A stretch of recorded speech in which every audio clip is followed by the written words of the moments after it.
Okay, so here guys, we have our grill, our cooktop, and we've got our Rangehood up here.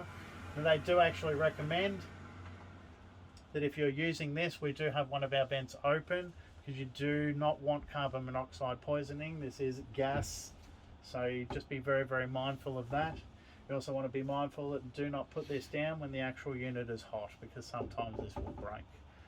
Okay, 4 gas burners. There is an option to have 1 electric, 3 gas, albeit the electric is useless when you're free camping, so most people will go with the 4 gas burners. And once again, much like the microwave, they are very, very simple to use. This doesn't have gas in it at the moment, but we turn it down, light the fan, and then our cooktop is going. Exactly the same with the grill here.